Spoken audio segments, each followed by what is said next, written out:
एक बूढ़ी औरत थी। उसे एक बीमारी थी। उसकी बीमारी यह थी कि उसकी खांसी ठीक ही नहीं हो रही थी।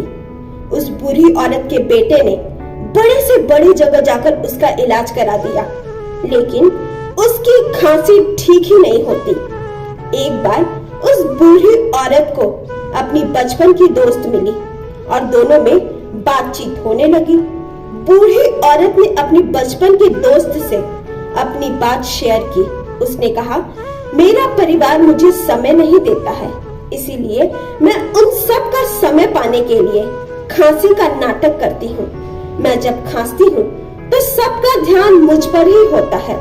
जी हाँ, इस भागती दुनिया में लोग इतने व्यस्त हो गए हैं कि लोग अपने परिवार को समय नहीं देते।